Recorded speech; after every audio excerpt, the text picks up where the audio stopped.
మీ అందమైన ప్రయాణం ప్రారంభించండి. 49 మీ తల్లిదండ్రులు కావాలనే కలలను సాకారం చేయడానికి సహాయపడుతుంది. సంతానం అంటే పెళ్లి అవ్వగానే ఒక హెల్తీ కపుల్ ఉన్నారు అని అంటే వాళ్ళు కన్సీవ్ అవ్వడానికి ఎన్ని మంత్స్ టైం పడుతుందంటారు? మ్యారేజ్ అయిన తర్వాత ఎప్పుడైనా కన్సీవ్ అవ్వచ్చు, కానీ వాళ్ళని ఇన్ఫర్టైల్ కపుల్స్ గా, లేదు ప్రెగ్నెన్సీ రావట్లేదు అనేది మనం ఎందుకు రావట్లేదు అని తెలుసుకోవాలి అంటే, సో ఫీమేల్ వైపు వాళ్ళు ఫస్ట్ థింగ్ హిస్టరీ కనుక్కుంటారు. రెగ్యులర్గా ఇంటర్ కోర్స్ ఉందా లేదా, ఇంకా బీపీ కానీ షుగర్ కానీ. నార్మల్ గా కన్సీవ్ అవ్వచ్చు కదా అని అందరూ క్వశ్చన్ చేయొచ్చు, బట్ వాళ్ళకి ఎటువంటి అవకాశాలు అక్కడ ఉండాలి? ఎగ్ కౌంట్ నార్మల్ ఉండాలి, ఫస్ట్ ఇంపార్టెంట్. ప్రతిదీ నాకు ట్యూబ్ ఓపెన్ ఉంది కదా అని ప్రెగ్నెన్సీ వచ్చేస్తుందని ఏం లేదు. నేను హెల్దీగా ఉన్నాను, నా లైనింగ్ బాగుంది, నా ఎగ్స్ కౌంట్ బాగున్నాయి, ఎవ్రీ మంత్ న్యాచురల్గా మంచిగా ఓవులేషన్ అవుతుంది, నాకు ప్రెగ్నెన్సీ ఎందుకు రావట్లేదు? సో చాలా మందికి ఇన్ఫెక్షన్ ఉంటుందని అన్నారు కదా, సో ఆ ఇన్ఫెక్షన్ తో నిండిపోయినటువంటి స్పర్మ్ కనుక ఒకవేళ ఉంటే ఏం చేస్తారు? మొత్తం ఆ ఇన్ఫెక్షన్తో ఫస్ట్ అయితే మనం స్పర్మ్ టెస్ట్ చేసినప్పుడు మనకు తెలిసింది ఇన్ఫెక్షన్ ఉందా లేదా అనేది.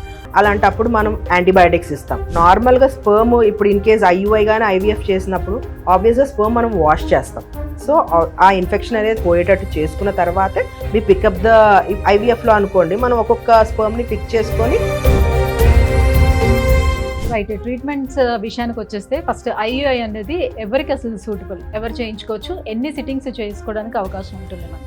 ఐయుఐ వచ్చేసేసి 1 year న్యాచురల్గా ట్రై చేశారు, అవ్వట్లేదు అంటే దాని తర్వాత వచ్చారు మన దగ్గరికి, ఓవులేషన్ ఇండక్షన్ సైకిల్స్ చేశాము, అవ్వట్లేదు. అలాంటప్పుడు నమస్తే, వెల్కమ్ టు సుమన్ టీవీ. ఈ రోజుల్లో అందరి లైఫ్ స్టైల్ కావచ్చు, ఫుడ్ హ్యాబిట్స్ కావచ్చు, అలవాట్లు, పద్ధతులు అన్నీ చేంజ్ అయిపోతూ వస్తున్నాయి. అయితే కొంతమంది మాత్రం చాలా సైలెంట్గా ఒక సమస్యను అయితే ఎదుర్కొంటూ వస్తున్నారు, అదే సంతానలేమి సమస్య. ఎస్, సంతానలేమి సమస్య అని మనం ఎప్పుడు అంటాం? సో నాకు నిజంగా సంతానం కలగట్లేదని ఎప్పుడు, ఎలా అసలు డిసైడ్ చేసుకోవాలి? పెళ్లి కాగానే చాలామంది ఎప్పుడు గుడ్ న్యూస్ చెప్తావు అనే మాటను వింటూ ఉంటారు. మరికొంతమంది ఎంత ప్రయత్నించినా కూడా మేము కన్సీవ్ కావట్లేదే అని బాధపడుతూ ఉంటారు. అసలు ఇన్ఫర్టిలిటీ సమస్య అనేది ఎందుకు వస్తుంది? ఒకవేళ వస్తే స్త్రీ పురుషులు ఇద్దరిలో వస్తుందా? ఒకవేళ ఇద్దరిలోనే వస్తుందనంటే దానికి కారణాలు ఇద్దరిలో ఏమై ఉండొచ్చు? దీన్ని ఎలా రెక్టిఫై చేసుకోవాలి? దీనికి నిజంగా ఇటీవల కాలంలో ఉన్నటువంటి చికిత్సా పద్ధతులు ఏమి మనకి అందుబాటులో ఉన్నాయి? టెక్నాలజీ చాలా పెరిగిపోతూ వస్తుంది. సో తల్లి కావడం అనేది ఈజీ అవుతుందా, కష్టం అవుతుందా? సో ఇలాంటి విషయాలన్నీ కూడా ఇవాళ పోడ్కాస్ట్లోనే మనం క్లియర్ చేసేసుకుందాం. సో మనతో పాటు ఉన్నారు fertility expert doctor Vijay Madhuri గారు. మ్యామ్ నమస్తే. నమస్తే మ్యామ్. సో చాలామంది ఈ రోజుల్లో చూస్తే ఒకప్పుడు సో నార్మల్ కన్సీవ్ అయ్యేవారు, నార్మల్ డెలివరీస్ అనేవి చాలా కామన్గా కనిపించారు. కానీ ఇప్పుడు ఎక్కడ చూస్తున్నా కూడా కన్సీవ్ అవ్వాలి అని అంటే డెఫినెట్గా ఏ ఐయుఐనో ఐవీఎఫ్కో వెళ్ళాల్సిన పరిస్థితి కనిపిస్తుంది. సంతానం అంటే పెళ్ళి అవ్వగానే ఒక హెల్తీ కపుల్ ఉన్నారు అని అంటే వాళ్ళు కన్సీవ్ అవ్వడానికి ఎన్ని మంత్స్ టైం పడుతుంది అంటారు? ఎప్పటి వరకు కన్సీవ్ అవ్వడానికి ఛాన్స్ ఉంటుంది? మ్యారేజ్ అయిన తర్వాత ఎప్పుడైనా కన్సీవ్ అవ్వచ్చు, కానీ వాళ్ళని ఇన్ఫర్టైల్ కపుల్స్ గా, లేదు ప్రెగ్నెన్సీ రావట్లేదు అనేది మనం ఎందుకు రావట్లేదు అని తెలుసుకోవాలి అంటే డాక్టర్ దగ్గరికి వెళ్ళాలి అంటే అట్లీస్ట్ మినిమం ఒక 1 year రెగ్యులర్ గా ఈ 1 year at least 3 to 4 times a week కలుస్తున్నా అండ్ రెగ్యులర్ పీరియడ్స్ వస్తున్నా, ఇంకా మిగతా ఏ ప్రాబ్లమ్స్ లేకుండా ఉన్న అప్పుడు అయినా ప్రెగ్నెన్సీ రాని వాళ్ళు అప్పుడు 1 year తర్వాత డాక్టర్ దగ్గరికి వెళ్ళి కలవటం బెటర్ అనమాట. సో ఇట్లా రెగ్యులర్ గా కలుస్తున్నా ఎందుకు ప్రెగ్నెన్సీ రావట్లేదు అనే రీజన్ అయితే తెలుసుకోవాలి. సో ఇది less than 35 years, అదే more than 35 years age group వాళ్ళు ఉన్నారు, మ్యారేజ్ చేసుకున్న వాళ్ళు more than 6 months కన్నా వెయిట్ చేయటం మంచిది కాదు. And more than 40 year age group maximum of 3 months వాళ్ళు న్యాచురల్గా ట్రై చేసి అప్పటికి కూడా అవ్వకపోతే బెటర్ ఒకసారి డాక్టర్ దగ్గరికి వెళ్తే వాళ్ళ ప్రాబ్లమ్స్ ఏంటి అనేది తెలుస్తుంది. సో ఫీమేల్ వైపు వాళ్ళు ఫస్ట్ థింగ్ హిస్టరీ కనుక్కుంటారు. రెగ్యులర్గా ఇంటర్ కోర్స్ ఉందా లేదా, ఇంకా బీపీ కానీ షుగర్ కానీ థైరాయిడ్ కానీ ఇట్లా ఏమన్నా ప్రాబ్లమ్స్ ఉన్నాయా, కలవలేకపోతున్నారా, ఇట్లాంటి ఫస్ట్ హిస్టరీ తీసుకుంటారు నార్మల్గా డాక్టరు. దాని తర్వాత ఒక బేసిక్ స్కాన్ ఉంటుంది ఆడవాళ్ళలో. ఫస్ట్ థింగ్ ఏం చూస్తారంటే స్కాన్లో వాళ్ళ యూట్రస్, గర్భసంచి ఎలాగుంది, గర్భసంచిలో ఉండే పొర ఎలాగుంది, నీట్గా ఉందా లేదా. ఐ మీన్ లైక్ కొంతమందికి ఏంటంటే మధ్యలో గోడలాగా ఉంటుంది అనమాట, సబ్సెప్టేట్ యూట్రస్ అంటారు, బైకార్నియేట్ యూట్రస్ అంటారు, అట్లా టైప్స్ ఆఫ్ యూట్రసెస్ ఉంటాయి. మధ్యలో ఒక గోడలాగా ఉండటం, దానివల్ల కూడా ఇంప్లాంటేషన్ జరగకపోవటం ఉంటుంది. నెక్స్ట్ వచ్చేసేసి వాళ్ళ ఓవరీస్ చూస్తారు. ఓవరీస్ లో ఎగ్స్ ఎలా ఉన్నాయి, ఐ మీన్ పీసీఓడియా లేకపోతే పిఓఆర్ అంటే పూర్ ఓవేరియన్ రిజర్వ్, చాలా తక్కువ ఎగ్స్ ఏమన్నా ఉన్నాయా, దాని గురించి కూడా చూస్తారు. అండ్ మగవాళ్ళలో సింపుల్ టెస్ట్ ఒకటి సీమెన్ అనాలిసిస్. ఆ టెస్ట్ బేసిస్ మీద ప్రాబ్లం ఏదన్నా ఉంటే దాని బేసిస్ మీద ముందుకెళ్తారు ట్రీట్మెంట్. ఒకవేళ ప్రాబ్లం కనుక ఏమీ లేదు అంటే వాళ్ళ రెగ్యులర్గా సైకిల్స్ వస్తున్నాయా లేదా. ఇంకా నెక్స్ట్ ఇంపార్టెంట్ టెస్ట్ ఒకటి ట్యూబ్ టెస్ట్. ఆడవాళ్ళకి ప్రెగ్నెన్సీ రావాలి అంటే ట్యూబ్స్ అనేది కంపల్సరీ ఓపెన్ ఉండాలి. ఎందుకంటే ఎవ్రీ మంత్ మనకి పీరియడ్ వస్తుంది. పీరియడ్ వచ్చిన తర్వాత రెగ్యులర్గా సైకిల్స్ వచ్చిన వాళ్ళకి మిడ్ సైకిల్లో ఓవ్యులేషన్ అనేది జరుగుతుంది. సో ఓవ్యులేషన్ అయినప్పుడు రిలీజ్ అయిన ఎగ్ ట్యూబ్లోకి వెళ్ళాలి. ట్యూబ్లోకి వెళ్ళిన తర్వాత అది ఒక 24 hours లైవ్లో ఉంటుంది. అదే టైంలో భార్యాభర్తలు కలిస్తే స్పర్మ్ అనేది గర్భసంచిలోంచి ట్రావెల్ చేసుకుంటా ట్యూబ్లోకి వెళ్ళి అక్కడ ఉన్న ఎగ్ని మీట్ అవుతుంది. ఆ మీట్ అయిన తర్వాత ఫర్టిలైజేషన్ జరిగిన తర్వాత 5 daysకి వచ్చి గర్భసంచిలో ఇంప్లాంటేషన్ అవుతుంది.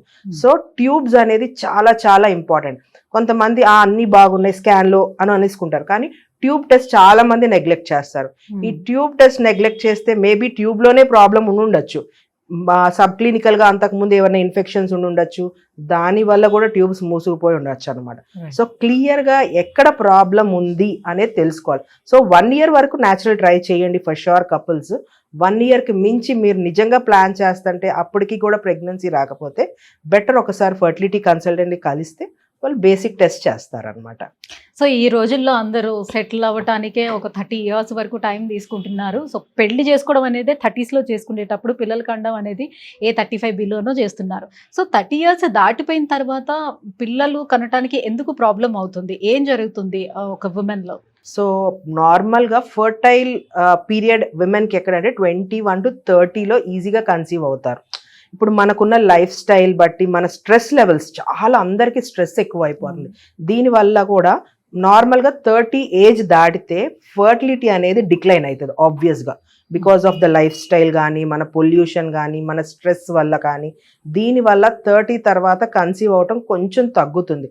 సో ఇంతకు ముందు కాలంలో 30లో కన్సీవ్ అయ్యేవాళ్ళు, కానీ ఎగ్జాక్ట్ ప్రాబ్లం తెలుసుకోవాలంటే ఫర్ షూర్ ఒకసారి చూసుకుంటాము. కానీ అట్ ద సేమ్ టైం చాలా మంది వాళ్ళ కెరియర్ గురించి ఆలోచిస్తున్నారు. Correct, that is also very good. So career గురించి ఆలోచించేటట్లయితే కూడా ఒక్కసారి బేసిక్ ఫర్టిలిటీ చెకప్ చేయించుకుంటే మీ ఫర్టిలిటీ ఎలా ఉందో కూడా తెలుసుకుంటే ఫర్దర్గా మీకు ప్రెగ్నెన్సీ వచ్చే ఛాన్సెస్ బెటర్గా ఉంటాయి. ఇప్పుడు ఈ మధ్యన చాలా అంటే మ్యారేజ్ అయిన వాళ్ళు కూడా ఉన్నారు. ఎగ్జాంపుల్స్ చాలా మంది సెలబ్రిటీస్ కూడా ఉన్నారు. వాళ్ళు మ్యారేజ్ అయిన తర్వాత వాళ్ళ కెరియర్ సెటిల్మెంట్ కోసం ముందే ఎగ్ ఫ్రీజింగ్ కానీ స్పర్మ్ ఫ్రీజింగ్ కానీ లేదు అంటే ఎంబ్రియో ఫ్రీజింగ్ చేయించుకొని వాళ్ళు సెటిల్ అయిన తర్వాత మంచిగా హెల్దీ బేబీస్ని డెలివరీ అవుతున్నారు. కానీ కొంతమంది ఏం చేస్తున్నారు, వాళ్ళకి నిజమైన ఫ్యాక్ట్స్ తెలియవు. చాలా మంది ఓపెన్ అప్ అవ్వట్లేదు కాబట్టి ఆ ఫ్యాక్ట్స్ తెలియక టైం డిలే చేస్తున్నారు.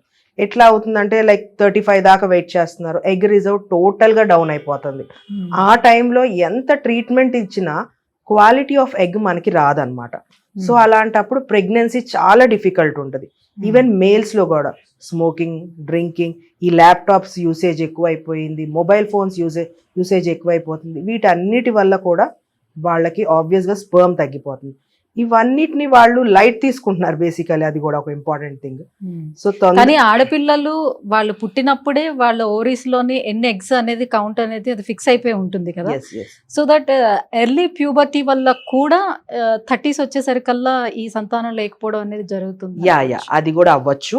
లేదు అంటే ఫ్యామిలీ హిస్టరీ అవ్వచ్చు, హార్మోనల్ ఇంబ్యాలెన్సెస్ అవ్వచ్చు, ఇంకా వాళ్ళ లైఫ్ స్టైల్ కూడా చాలా చాలా ఇంపార్టెంట్. నేను చెప్తున్నాను కదా, ఈ మధ్య కాలంలో 24 years old వాళ్ళకి కూడా AMH తక్కువ అయిపోయి చాలా మంది ఎట్లా నెగ్లెక్ట్ చేస్తున్నారంటే ఆ ఏజ్ గ్రూప్ వాళ్ళకి ఇర్రెగ్యులర్ సైకిల్స్ ఉంటాయి. అందరు ఫిక్స్ అయిపోతున్నారు ఇర్రెగ్యులర్ సైకిల్స్ అంటే PCOD.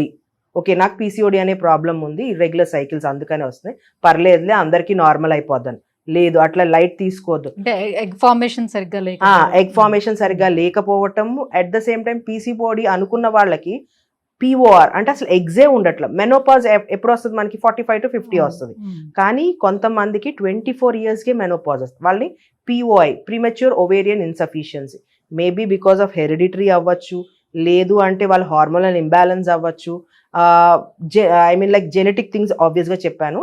ఇంకా లైఫ్ స్టైల్ వల్ల కొన్నిసార్లు పీరియడ్ సరిగా అబ్నార్మల్గా, లేదు అంటే వాళ్ళ బాడీలో ఇంకేదైనా ప్రాబ్లం అయి ఉండొచ్చు. లైక్ జెనెటిక్స్లో ఒకసారి డౌన్ సిండ్రోమ్ బేబీస్ అంటాము, లేదు అంటే టర్నర్ సిండ్రోమ్ బేబీస్ అంటాం. ఇలాంటి వాళ్ళల్లో ఎగ్ కౌంట్ తగ్గిపోద్ది అనమాట తొందరగా. ఇప్పుడు 20 yearsకే పీరియడ్స్ అయితే వస్తుంది 14-15 yearsకి, తర్వాత ఇర్రెగ్యులర్గా అయిపోయి అరౌండ్ 24 yearsకి అస్సలు పీరియడ్స్ రావు. ఇంకా వాళ్ళకి డోనర్ ఎగ్గే. నేను ఈ మధ్య రీసెంట్గా అట్లాంటి కేసెస్ ఒక 10-15 కేసెస్ చూసా. వాళ్ళు ఏంటంటే ఇర్రెగ్యులర్ అని ఇంట్లో కూర్చుంటున్నారు, మేబీ చిన్న ఏజ్ కదా ఇర్రెగ్యులర్ అని, కానీ వచ్చేసరికి AMH 0.001 ఉంటుంది. అంటే ఇంకా వాళ్ళు అసలు ఎప్పటికీ వాళ్ళ ఓన్ ఎగ్తో ప్రెగ్నెన్సీ తెచ్చుకోలేరు అనమాట. మెనోపాజ్ 45 yearsకి వచ్చేది, వాళ్ళకి 24 yearsకి వచ్చింది. అది తొందరగా తెలుసుకోలేకపోతే అందరూ జస్ట్ ఓవర్గా అంటే గూగుల్ సెర్చ్ చేయటము, అది సగం చెప్పొచ్చు మేబీ, అండ్ బాడీకి డిఫరెన్స్ ఉండొచ్చు ఎవ్రీ పర్సన్కి, అది వాళ్ళు తెలుసుకోలేకపోతున్నారు అనమాట. పేరెంట్స్ కూడా నెగ్లెక్ట్ చేస్తున్నారు ఒక్కోసారి. ఫర్ ష్యూర్ పేరెంట్స్ కూడా చెప్పాలనుకునేది, ఏదైనా కంప్లైంట్ 3 months లేకపోతే 4 months వస్తుంది అని అంటే డెఫినెట్ గా వాళ్ళలో ప్రాబ్లం ఉంది అని. లేదు 3 months ఈజ్ ఫైన్ ఒక్కొక్కసారి, కానీ more than 3 months with tablets వస్తుంటే మటుకు మ్యారేజ్ అయిన తర్వాత ప్రెగ్నెన్సీకి ప్లాన్ చేసుకుంటే ఒక్కసారి చెకప్కి వెళ్ళండి. ఏదైనా లేదంటే మ్యారేజ్కి ముందైనా ఒకసారి వెళ్ళండి, డాక్టర్ సలహా తీసుకోండి, ఈజీగా ఉంటుంది అనమాట. తర్వాత కాంప్లికేట్ అయ్యేక ముందే తెలుసుకుంటే దాని ప్రకారంగా మ్యారేజ్ కూడా చేసుకోవచ్చు. రైట్. సో ఈ PCOS అనేది చాలా కామన్ అయిపోతుంది. ఎవరిని కదిపిస్తున్నా కూడా ఎస్ ఉంది, ఇది ఒక రెగ్యులర్ ప్రాబ్లం లాగా అయిపోయింది. సో ఈ ప్రాబ్లమ్స్ రావడానికి మెయిన్ రీజన్స్ ఏముండొచ్చు, దాన్ని రెక్టిఫై చేసుకోవడానికి సాధ్యం అవుతుందా? అంటే PCOD నార్మల్గా యంగ్ ఏజ్లో ఆబ్వియస్గా అందరికీ PCOS ఉంటుంది. అది అంటే స్టార్టింగ్లో ఎక్కువ ఎగ్స్ ఉంటాయి కాబట్టి అది స్లోగా తగ్గుతుంది. అండ్ ఇంకొకటి అది మన హార్మోనల్ ఇంబ్యాలెన్స్, ఇదంతా ఒక సైకిల్ అనమాట. లైక్ హార్మోనల్ ఇంబ్యాలెన్స్ ఉండటం వల్ల PCOD ఉంటుంది, PCOD ఉండటం వల్ల వెయిట్ గెయిన్ ఉంటుంది, వెయిట్ గెయిన్ ఉండటం వల్ల ఓవ్యులేషన్ జరగదు, ఓవ్యులేషన్ సరిగ్గా జరగకపోతే మనకి పీరియడ్స్ రావు, సరిగ్గా ఓవ్యులేషన్ జరగకపోతే ప్రెగ్నెన్సీ రాదు. సో ఇదంతా ఒక సైకిల్. సో ఆబ్వియస్గా మనం హెల్దీ లైఫ్ స్టైల్ మెయింటైన్ చేస్తూ ఉంటే, నార్మల్ BMI మెయింటైన్ చేస్తూ ఉంటే ఆబ్వియస్గా ఎవ్రీథింగ్ విల్ గెట్ క్లియర్డ్ అనమాట. సో ఓవేరియన్ లోనే సిస్ట్ ఉన్నా కూడా ప్రెగ్నెన్సీ రాకపోవడానికి ఛాన్స్ ఉంటుందా? సిస్ట్ లో కూడా చాలా రకాలైన సిస్ట్లు ఉంటాయి. సింపుల్ సిస్టా, ఎండోమెట్రియాటిక్ సిస్టా, అండ్ కార్పస్ లూటియం సిస్టా, లేదంటే హెమరేజిక్ సిస్టా, ఇట్లా చాలా టైప్స్ ఉంటాయి. సో ఎగ్జాక్ట్గా అది ఏ సిస్ట్ అనేది తెలుసుకో. ఇప్పుడు సింపుల్ సిస్ట్ అనుకోండి, మనం ఒక ఓసీ పిల్స్ ఇస్తే అది తగ్గిపోయింది, లేదు కొంచెం టైం ఇచ్చినా కొన్ని కేసెస్లో అబ్జార్బ్ అయిపోద్ది నార్మల్గా ఒక 1 monthలో.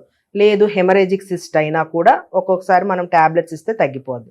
కార్పస్ లూటియం సిస్ట్ అంటే ఎప్పుడైతే ఓవ్యులేషన్ అవుతుందో ఆ ఓవ్యులేషన్ అయిన ఫాలికల్ ఒక కార్పస్ లూటియం సిస్ట్ లాగా ఫామ్ అయ్యింది. ఎందుకంటే ఒకవేళ ప్రెగ్నెన్సీ వస్తే దానికి న్యూట్రిషన్ ఇస్తానికి, అది కొంతమందికి రిగ్రెస్ అయిపోద్ది, కొంతమందికి ఉంటుంది. వాటన్నిటిని ఓసీ పిల్స్తో తగ్గించవచ్చు, నో ప్రాబ్లం. ఎండోమెట్రియాటిక్ సిస్ట్ అంటే చాలా డేంజరస్ సిస్ట్ అది, దానివల్ల అది నిజమైన కల్ప్రిట్ ప్రెగ్నెన్సీ రాకుండా ఉండటానికి అనమాట. సో ఆ ఓవేరియన్ సిస్ట్ ఎలా ఫామ్ అవుతాయంటే నార్మల్గా లైక్ మనకి ఎవ్రీ మంత్ పీరియడ్ వచ్చినప్పుడు బ్లీడింగ్ అనేది బయటికి ఫ్లో అవ్వాలి. సో ఇలా ఫ్లో అవ్వకుండా రెట్రోగ్రేడ్ అవి ఏం చేస్తుందంటే ఆ బ్లీడింగ్ గర్భసంచి గోడల్లోకి, లేదంటే ట్యూబ్స్ ఫెలోపియన్ ట్యూబ్స్లో నుంచి అండాశయాలు ఓవరీస్లోకి పడిపోవటం, మన అబ్డామిన్లోకి పడిపోవటం, ఇట్లా జరగటం వల్ల అక్కడ అంతా ఇన్ఫెక్షన్ ఫామ్ అయింది. అండ్ మనకి ఎక్కడైతే ఈ బ్లడ్ వెళ్ళి ఇంప్లాంట్ అయిందో అది ప్రతి మంత్ మళ్ళీ బ్లీడింగ్ అవుతుంది. ఇప్పుడు మనకి ఎవ్రీ మంత్ పీరియడ్ వచ్చినప్పుడు మనకి ఎట్లా బ్లీడింగ్ బయటకు వస్తుందో అదే ప్లేస్లో మన ఇంప్లాంట్స్ ఎక్కడైతే పడ్డాయో ఆ ప్లేస్లో కూడా బ్లీడింగ్ అవుతుంది. అట్లా అదొక సిస్ట్ లాగా ఫామ్ అయింది ఓవరీల్స్లో. దాన్ని చాక్లెట్ సిస్ట్ అంటారు, చాక్లెట్ కలర్ ఫ్లూయిడ్లో ఉంటుంది అనమాట. దానివల్ల దాని నుంచి ప్రొడ్యూస్ అయ్యే ఇన్ఫెక్షన్ హార్మోన్స్ కానీ అవన్నిటి వల్ల మన ఎగ్ క్వాలిటీ కంపల్సరీ డౌన్ అయిపోద్ది. ఫర్ ష్యూర్ అందరు ఎక్కువ కేసెస్ అయిపోయింది బికాస్ ఆఫ్ ఏం లేదు లైఫ్ స్టైల్, స్మోకింగ్, మళ్ళీ హెరిడిటరీ, ఇవన్నిటి వల్ల కూడా ఈ ఎండోమెట్రియోసిస్ వస్తాయి. చాలా మంది ఆ సిస్ట్ ని నెగ్లెక్ట్ చేయటము అదంతా ఉంటుంది. అంటే దాని మూలంగా వచ్చే సిమ్టమ్స్ ఏమైనా ఉంటాయా? Yeah for sure. Cyst form అయితే మనకి భార్యాభర్తలు కలిసేటప్పుడు ఇంటర్ కోర్స్ చేసుకునేటప్పుడు పెయిన్ ఉంటుంది. కొంతమందికి grade 3, grade 4 ఎండోమెట్రియోసిస్లో యూరిన్కి వెళ్తున్నా కూడా పెయిన్ వస్తుంది. ఎందుకంటే ఆ డిపాజిట్స్, ఆ బ్లడ్ డిపాజిట్స్ అంతా మన యూరినరీ బ్లాడర్ మీద డిపాజిట్ అవటం వల్ల కూడా పెయిన్ వస్తుంది. లేదు మన రెక్టమ్ మోషన్కి వెళ్తున్నా పెయిన్ వస్తుంది, అక్కడ కూడా డిపాజిట్స్ అవటం వల్ల అక్కడ పెయిన్ వస్తుంది. సో ఎవరికైతే సివియర్ పెయిన్ అనిపిస్తుందో during the periods, during intercourse, యూరిన్కి వెళ్ళినా మోషన్కి వెళ్ళినా అలాంటప్పుడు బెటర్ ఒక్కసారి చెక్ చేయించుకోండి. నిజంగా అట్లాంటి సిస్ ఉంటే మటుకు ఇట్ ఈస్ ప్రెగ్నెన్సీ కోసం ప్లాన్ చేసుకుంటే చాలా డేంజరస్. అండ్ గ్రేడ్ 3 గ్రేడ్ 4 వాళ్ళు నాట్ ఓన్లీ ఫర్ ప్రెగ్నెన్సీ, వాళ్ళ నార్మల్ లైఫ్ను కూడా వాళ్ళు లీడ్ చేయలేరు అనమాట, అంత పెయిన్ ఉంటుంది. సో వాటిని నెగ్లెక్ట్ చేయటం మంచిది కాదు. సింపుల్ థింగ్, ఇప్పుడు ఎట్లా అంటే నార్మల్గా మనకు ఒక దెబ్బ తగిలింది అనుకోండి, ఇటు ఈ రెండు ఇక్కడ ఆల్రెడీ ఇవన్నీ రా సర్ఫేసెస్, ఈ రెండు అతికిస్తే ఒక 5 days పాటు ఆబ్వియస్ ఈ రెండు అతుక్కుపోతాయి ఫింగర్స్లో. అట్లాగే బాడీలో కూడా మల్టిపుల్ చోట్ల బ్లీడింగ్స్ వెళ్ళి ఇంప్లాంట్ అయి ఉండటం వల్ల అన్ని బ్లీడింగ్స్ ఒకదానికొకటి అతుక్కుపోతాయి. సో టోటల్గా మన పెల్విస్లో ఎడేషన్స్ ఫామ్ అవుతాయి. సో యుట్రస్ వెళ్ళిపోయి మన అబ్డామిన్కి అతుక్కుపోవటం, మన ట్యూబ్స్ వెళ్ళిపోయి ఆ సైడ్ వాల్స్ అతుక్కుపోవటం, దీనన్నిటి వల్ల ఓవేరియన్ లైక్ పెల్విక్లో ఉన్న రీప్రొడక్టివ్ సిస్టమ్ అనాటమీ మొత్తం డిస్టర్బ్ అవుతుంది. అలాంటప్పుడు మనకి ప్రెగ్నెన్సీ రాదు, మనకి పెయిన్ కూడా వస్తుంది అనమాట, హస్బెండ్ అండ్ వైఫ్ కలిసేటప్పుడు. సో ఇవన్నీ చిన్న చిన్న సిమ్టమ్స్ అని నెగ్లెక్ట్ చేస్తారు, కానీ వచ్చిన ఎమ్మటే మ్యాక్స్ ఒక 2-3 months వెయిట్ చేయండి. అప్పుడు కూడా ఇంకా తగ్గట్లేదు అంటే ఫర్ షూర్ ఒకసారి డాక్టర్ని కలిస్తే, ఏదైనా ఉంటే, లేకపోతే హ్యాపీ, కానీ ఏదన్నా ఉంటే తొందరగా ట్రీట్ చేస్తే అది తొందరగా సాల్వ్ అవుతుంది. ఆ ప్రాబ్లం అనేది కొంత తొందరగా మనం రిజాల్వ్ చేసుకోవచ్చు. కానీ అది ఎక్కువ డిలే చేస్తే మళ్ళీ నార్మల్కి తీసుకురావడం చాలా చాలా కష్టం. సో అలానే ఫెలోపియన్ ట్యూబ్స్ ఇంపార్టెన్స్ కూడా చెప్పారు, చాలా ఇంపార్టెంట్ అని. సో అవి బ్లాక్ అవ్వడానికి మేజర్ రీజన్స్ ఏముండొచ్చు? ఫెలోపియన్ ట్యూబ్స్ రెండు కూడా బ్లాక్ అవ్వడానికి ఏముంటాయి రీజన్స్? ఫెలోపియన్ ట్యూబ్స్ బ్లాక్ అవడానికి మెయిన్ థింగ్ ఇన్ఫెక్షన్సే. సో ఇందాక నేను చెప్పినట్టు ఎండోమెట్రియోసిస్ వల్ల కూడా ఫెలోపియన్ ట్యూబ్స్ బ్లాకేజ్ ఉంటుంది. అండ్ హస్బెండ్ అండ్ వైఫ్ కలిసేటప్పుడు కూడా కొన్నిసార్లు మేబీ హస్బెండ్కి ఇన్ఫెక్షన్ ఉండొచ్చు, వైఫ్కి ఇన్ఫెక్షన్ ఉండొచ్చు. ఈ ఇన్ఫెక్షన్స్ ఏంటంటే క్రాస్ ఇన్ఫెక్షన్స్. దానివల్ల ఆబ్వియస్లీ ఈ ఇన్ఫెక్షన్స్ త్రూ ద వెజైనా యుట్రస్లోకి వెళ్ళి, యుట్రస్లో నుంచి ట్యూబ్స్లోకి వెళ్ళి దానివల్ల ఎడేషన్స్ ఫామ్ అవుతాయి. దానివల్ల బ్లాక్ ట్యూబ్స్ కూడా ఉంటాయి. కొంతమందికి పుట్టుకతో కూడా బ్లాక్ ట్యూబ్స్ ఉంటాయి అన్నోన్ రీజన్స్ వల్ల. సో అది మనం ఎలాగో చేయలేము. ఈ ఇన్ఫెక్షన్స్ అనేది కొంతమంది ఎట్లా ఉంటారు, ఇన్ఫెక్షన్ ఉందని చెప్తాం మనం, ఇన్ఫెక్షన్ ఉంటే ట్యాబ్లెట్స్ ఇస్తాం, ఓకే ట్యాబ్లెట్స్ వాడేస్తున్నాం కదా అయిపోయింది అనుకుంటాం. నో, ట్యాబ్లెట్స్ కపుల్ ఇద్దరూ వాడాలి. అండ్ ఒక 2 weeks మనం ట్యాబ్లెట్స్ యాంటీబయాటిక్స్ ఇస్తుంటే 2 weeks try to not have intercourse. ఒక పక్కన ట్యాబ్లెట్స్ వాడుతూనే ఉంటారు, ఒక పక్కన ఇంటర్కోర్స్ కూడా ఉందనుకో, ఆబ్వియస్లీ క్రాస్ ఇన్ఫెక్షన్ జరుగుతూనే ఉంటుంది. ఇంకెక్కడ మనం ఇరాడికేట్ చేస్తున్నాం అది అర్థం చేసుకోరు ఒక్కోసారి. దానివల్ల అది సివియర్ అవుతుంది ఇన్ఫెక్షన్స్. అండ్ మల్టిపుల్ పార్ట్నర్స్ ఉండటం, దీనివల్ల కూడా బ్లాక్ ట్యూబ్స్ అదే ఇన్ఫెక్షన్ మల్టీ ఆ ఇన్ఫెక్షన్ లోపలికి వెళ్ళటం వల్ల మళ్ళీ బ్లాక్ ట్యూబ్స్ వచ్చే ఛాన్సెస్. ఇప్పుడు డయాబెటీస్ ఉండే లేడీస్ లో వెజైనా ఇన్ఫెక్షన్ అనేది చాలా కామన్ ఉంటుంది, దాని మూలంగా కూడా ఎఫెక్ట్ అయిపోయే ఛాన్స్ అవ్వచ్చు. ఏదైనా ఇన్ఫెక్షన్స్ ఉంటే ఫర్ ష్యూర్ ట్యూబ్ బ్లాకేజ్ ఉండొచ్చు. ఓకే, సో ఈ బ్లాకేజెస్ ని క్లియర్ చేయడం ఎలా డయాగ్నోసిస్ చేసుకోవాలి, దానికి ఉన్నటువంటి టెస్ట్లు ఏంటి, సో క్లియర్ చేయడానికి సాధ్యమవుతుందా? Main thing fallopian tubes blockage ఉందా లేదా చేసే టెస్ట్ HSG లేదంటే SIS. HSG అంటే ఒక బ్లూ కలర్ డైని మన గర్భసంచిలో నుంచి ఇంజెక్ట్ చేసి, అదే మనం ఒక ఎక్స్రే మెషిన్ కింద పడుకొని ఉంటాము, ఆ ఇంజెక్ట్ చేసే టైంలో మల్టిపుల్ ఫిల్మ్స్ తీస్తామన్నమాట. సో ఈ డై గర్భసంచిలోంచి ట్యూబ్స్లోకి వెళ్తున్నప్పుడు ఒక పిక్చర్, ట్యూబ్స్లోంచి అబ్డామిన్లో పడుతున్నప్పుడు ఒక పిక్చర్. ఇది ఒక సెట్ ఆఫ్ టెస్ట్ అనమాట, అది HSG అంటారు. నెక్స్ట్ వచ్చి SIS, సెలైన్ ఇన్ఫ్యూజన్ సోనోగ్రఫీ అంటారు. ఇది అండర్ అల్ట్రాసౌండ్ గైడెడ్. నార్మల్గా అల్ట్రాసౌండ్ స్కాన్స్లో మనకి ట్యూబ్స్ కనపడవు, అదే ఈ SISలో మనకి కనపడతాయి. ఎట్లా అంటే మనము కనపడతాయి ఇన్ ద సెన్స్ ట్యూబ్ పర్టికులర్గా కనపడదు, మనము నార్మల్ సెలైన్ని పుష్ చేసినప్పుడు అవి త్రూ ద ట్యూబ్స్ వచ్చి ఆ వాటర్ అంతా మన అబ్డామిన్లో పడింది. సో ఎటువైపు నుంచి వస్తుంది అనేది మనం క్లియర్గా డాప్లర్ ఫ్లోస్తో చూసుకొని సో ట్యూబ్స్ క్లియర్ ఉన్నాయా లేదో చెప్తాం. కానీ for sure very very important test, 100% tubes block ఉన్నాయా లేదో తెలిసే టెస్ట్ డయాగ్నోస్టిక్ లాప్రోస్కోపీ. దాంట్లో క్లియర్గా మనకి తెలుస్తాయి అనమాట, మన కళ్ళతో మనం చూడొచ్చు ఇంకా క్లియర్గా చెప్పాలంటే. So first test will be diagnostic laparoscopy to assess the tubes, second వచ్చేసి HSG, నెక్స్ట్ వచ్చేసి SIS అనమాట. ఓకే, సో అలా డయాగ్నోసిస్ చేసుకున్న తర్వాత దాన్ని క్లియర్ చేయడానికి ఎంతవరకు సాధ్యం అవుతుంది? ఎందుకంటే దానిలో ఉన్న లేయర్స్ అన్ని కూడా చాలా పలుచగా చాలా దగ్గరగా ఉంటాయి కాబట్టి అది క్లియర్ చేయడం ఎంతవరకు సాధ్యం? క్లియర్ ఇన్ ద సెన్స్ మనం ఆ డై పుష్ చేసేటప్పుడే చిన్న చిన్న ఏదన్నా స్మాల్ పార్టికల్స్ లాగా ఏదైనా అడ్డం ఉంటే అదే పుష్తో కొంచెం హార్డ్గా పుష్ చేస్తాం, మొత్తం క్లియర్ అయిపోతుంది. దానికి మించి ఏదైనా అడిషన్స్ ఉంటే ఫర్ షూర్ మనం ట్యూబ్స్ ఓపెన్ చేసి ఏమన్నా ఉందా లేదా తెలుసుకోవాలి. ఇదివరకు రోజుల్లో ఈ ట్యూబ్స్ బ్లాకేజ్ ఉంటే సర్జరీస్ చేసి ఏం చేయాలి అనేది చేసేవాళ్ళు.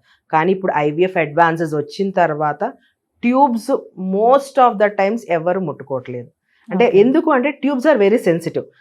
మనం ఒకసారి సర్జరీ చేసామనుకో, ప్రాపర్ ఎక్స్పర్టీస్ ఉన్న డాక్టర్ చేస్తే ఫైన్, లేని డాక్టర్ చేసినప్పుడు ఇంకా ట్యూబ్స్ డ్యామేజ్ అవుతాయి. అప్పుడు ఏమైందంటే ఒక్కొక్కసారి మనకి ట్యూబల్ ప్రెగ్నెన్సీస్ వచ్చే ఛాన్సెస్ ఉంటుంది. ట్యూబ్లో ప్రెగ్నెన్సీ వస్తుంది. సో అది ఇంకా పెద్ద కాంప్లికేషన్. సో జాగ్రత్తగా చూసుకొని, Ectopic. అండ్ ఎక్టోపిక్ ఛాన్సెస్ ఎక్కువ ఉంటాయి, ట్యూబల్ ఎక్టోపిక్. సో మన ట్యూబల్ బ్లాకేజ్ అనేది ఎక్కడ ఉంది, ఏ ప్లేస్లో ఉంది, ఐ మీన్ డిస్టల్ ఎండ్లో ఉందా, ప్రాక్సిమల్ ఎండ్లో ఉందా అనేది చూసుకొని ఆ బేసిస్ మీద మన ట్రీట్మెంట్ ఉంటుంది. ఈ మోస్ట్లీ ఇంతకు ముందు కూడా ఐ మీన్ ట్యూబెక్టమీలు చేయించేసుకునే వాళ్ళు, మళ్ళీ ఎవరైనా బేబీ లేకపోవటం, చనిపోవటం వల్ల ట్యూబ్ ఓపెనింగ్, ఇవన్నీ కామన్గా జరిగేది. కానీ ఇప్పుడు సాధ్యమైనంత వరకు ఆ సర్జరీస్, ఓపెనింగ్ సర్జరీస్ చాలా తగ్గిపోయినాయి.